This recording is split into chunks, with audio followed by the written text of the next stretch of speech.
Oh my fucking god. There is no way. Good morning, everybody. So, what you just saw there was a game breaking bug that is in the game right now, where if a survivor's already dead and they exit back to the lobby, then next time survivors complete a generator, multiple generators will be completed. So that's just the explanation for why the background gameplay you're seeing right now is not Dead by Daylight, because I'm not going to play Dead by Daylight with a game-breaking bug like that in the game.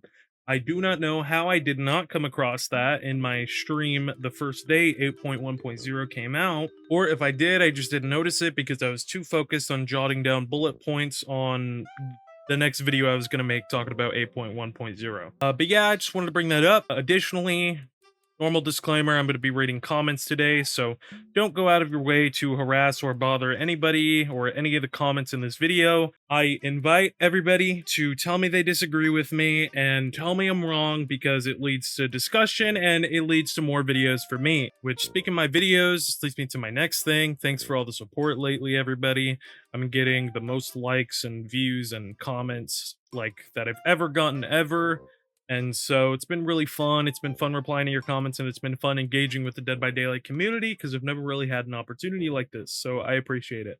But without further ado, let's just get straight into the comments. So the first comment we have here is from my last video talking about patch 8.1.0. And they just say, cool vid, but the gay comment was weird. And if anybody else did find that comment weird, didn't like it, was uncomfortable by it, I apologize. I'm pansexual, and most of my friends identify in some capacity with the LGBTQ community, so sometimes I do end up being tone deaf and say things that other people might not find as palatable. I will definitely work towards being more aware of the jokes that I include in my videos. I didn't even record that joke on the fly. That was just something I said during stream and decided to throw in the video because I personally found it funny. And so yeah, I'm sorry. Or if you were just assuming that I'm straight and leaving this comment for that reason, then I'm not sorry. But I prefer to think the best of people. So yeah, that was just a quick one. And on to the next one. Some more comments that were left were on my 8.1.0 video, and a lot of them were saying that my opinion on the night was wrong. So because of the capacity of them, I want to believe them, and so I will definitely go back when the game is in a playable state again and play more night so I can refine my opinion or maybe find where I was wrong. And I appreciate the input, I appreciate the comments. Once again, I invite everybody to tell me that I'm wrong, why I'm wrong, because it's fun. This discussion is fun. And on to our next comment. This person just commented overnight, I think while I was sleeping. They said, this is on my I was wrong about this perk video, where I kind of just rag on Hardened and kind of role played as someone who thinks Hardened is the most overpowered perk ever. Bro, just not try too hard to turn it on if you don't need it. I'm on 1 minute into the video and it's already hard to deal with. What the fuck? Left it to who knows where the totem is and who likes to be sneaky. Don't see any problems. Probably all the shit already been under your that video. Didn't it watch it yet cuz first time here. So that was a bunch of gobbledygook, but their next comments have better dialect. So they replied to this comment, I assume after watching my previous videos about Hardened, and they said, okay, I get it now. It's impossible to explain why stealth perk is good to someone who hates stealth and not meta perks in general. Don't mind me.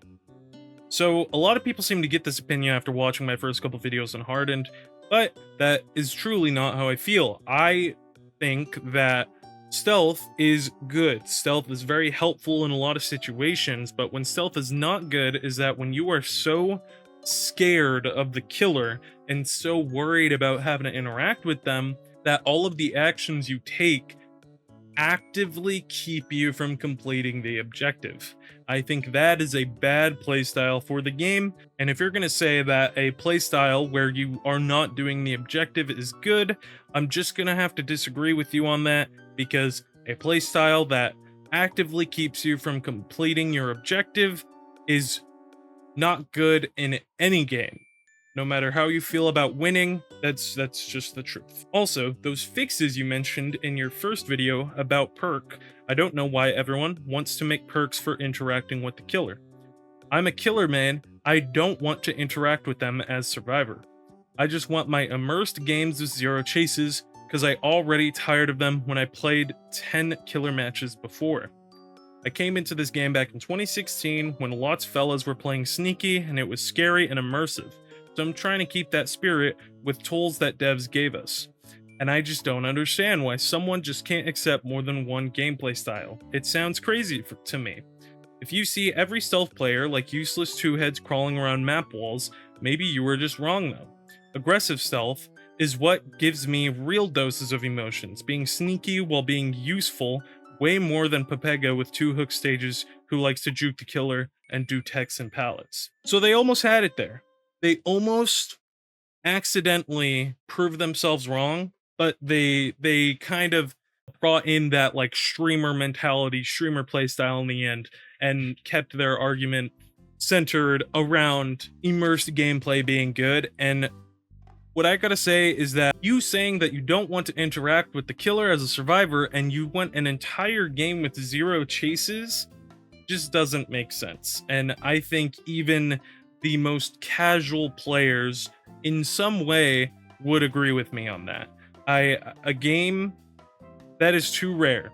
But you do kind of counteract what you say here at the bottom where you talk about aggressive stealth, where you're being sneaky while also being useful.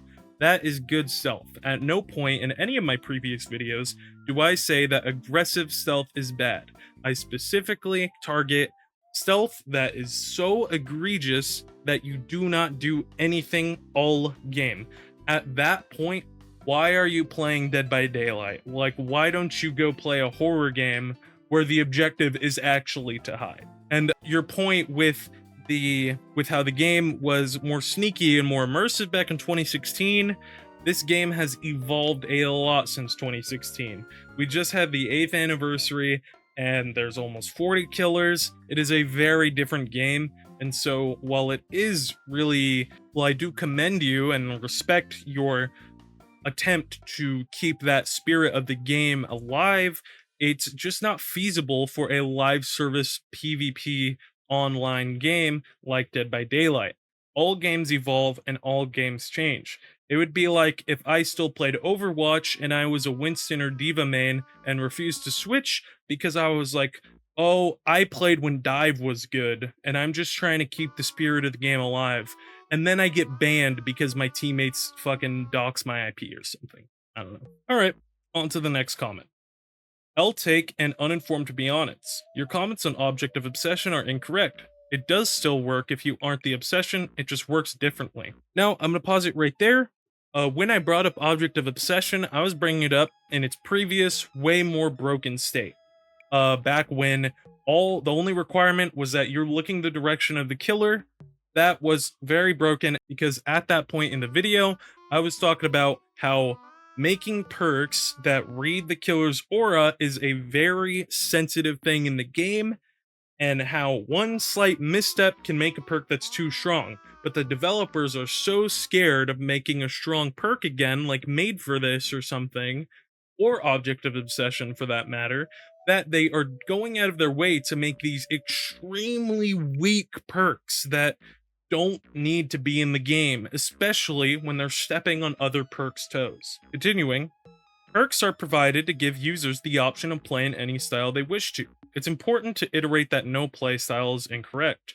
Calling any style wrong is bad for the game and the community as a whole and promotes toxicity. As a killer main, I get people hiding in bushes all the time, and it does help them to win the game. Spending time looking for a rat player still provides ample opportunity for others to complete generators, and as someone who plays both Clown and Doctor a lot, this perk is very powerful against me. I think it's great that any and all playstyles are catered to for survivors and killers alike. Hiding and being a good rat player takes skill as well, hence why there's often a designated rat in comp teams. I do agree, however, that it would be nice for there to be more focus on altruism as well. Both juicers and rats can provide altruism and all players benefit from it. Interestingly, when it comes to altruism in 8.1.0, they did buff a bunch of healing perks, and so altruism is at an all-time high. I don't know why I brought that up, I just thought I'd say that. I do have to disagree with calling any style wrong is bad for the game and the community. There definitely are wrong playstyles.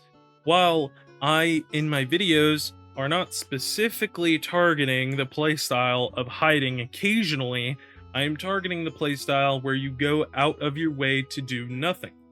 Later in your comment, you do bring up that you could still complete generators while being a rat player. So that shows that your idea of being a rat is also contributing to the objective. That is a good rat.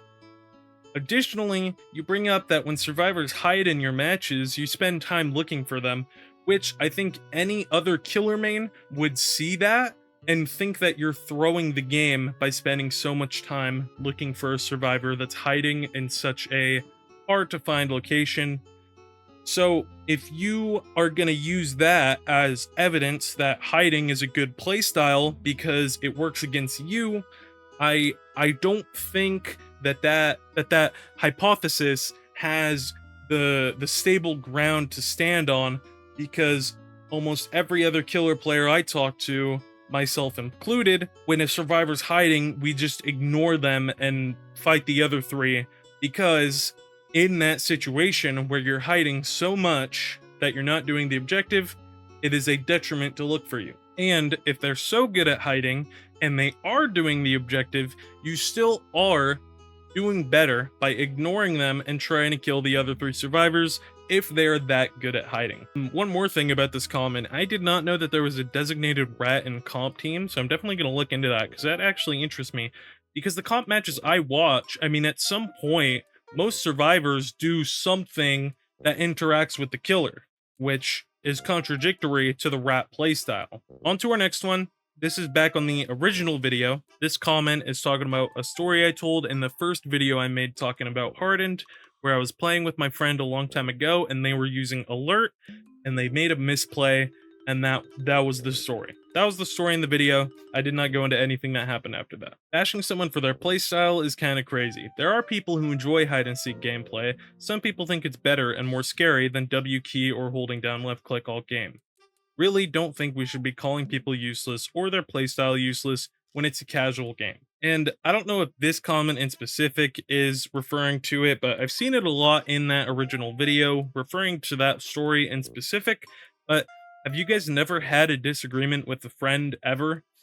The way some of these comments have been framing me and like framing how I treated the situation or how I told the story honestly make me think that you guys have never ever had a disagreement with your friend or ever critiqued something that your friend did. Like, you can't be friends with someone if you're not 100% in symbiosis with them.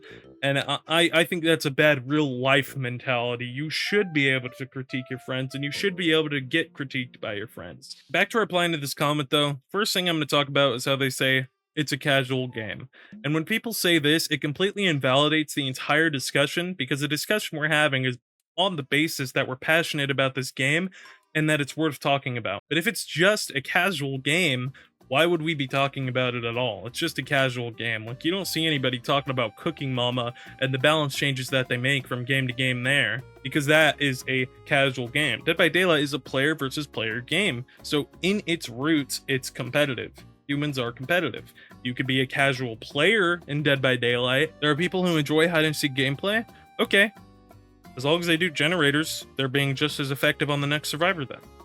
Some people think it's better and more scary. Dead by Daylight is not meant to be a scary game. Maybe the first couple games, but for the most part, you're supposed to be trying to win. That is the objective of the game. There is an objective in every trial of Dead by Daylight, and 99 out of 100 times, the objective leads to you winning. So, Dead by Daylight wants you to try to win. And back to bashing someone for their playstyle is kind of crazy. I don't think I was really bashing my friend. A lot of people really seem to throw this story out of proportion when I talked about my friend's misplay. And I just gotta say again, like friends have disagreements, but this wasn't even a disagreement. This is just a mistake they made in the game that I used as an example to show why early game perks like that can trap you into a playstyle of not doing the objective, and like I just said, not doing the objective is bad. Back to the comment. Also, the reason some DLCs have perks that feel like they're for starting players is because if it's a big license, they're expecting someone who's new or someone deciding to buy the game to also buy the DLC of their favorite license. If they made a good perk, then it'd be pay to win. But not like they haven't done that before, but at least they do eventually nerf it, i.e. Medal of Man. So I don't remember exactly what I said in my video, talk about paid perks being bad. I do remember touching on it, but I think I quickly dismissed it because to me it's just a big issue and it really frustrates me, so I don't like getting into it. But my specific argument for Hardened in particular is, well, yes, they could be expecting people to get the game just for Tomb Raider. Why are they going to make a beginner perk that requires the beginner player to open a chest and cleanse a totem? A new player doesn't even know what a totem is when they download the game. And even if they do, they're motivating this new player to waste 30 seconds to use a perk that they're not even guaranteed to get value out of. That's pretty crazy to me, especially when the new player will not even know if they're getting value out of it, because the vast majority of people, when they start Dead by Daylight, do not fucking read perks. They watch a YouTuber and they equip what the YouTuber got and they just assume it's helping them. Like, I could say I was guilty of that. I watched Zubat Lel and I ran fucking Brutal Strength, Enduring, Noed, Spirit Fury for like a year straight on every killer. Didn't matter who I was playing. Dude, I ran that shit on Nurse because I didn't have to read the perk description. And with a weird perk that is so niche like Hardened, why do you want your new players to be using that? It's a trap perk. It's going to trap these new players, and that's not good for the game, in my opinion. And yeah, I think that's all we got time for today. I did have one more like really long comment, but maybe I could save that for another day. If you watched this far, thank you. If you enjoyed the video, I'd appreciate if you liked or subscribed. And yeah, I think this is about it. Thank you.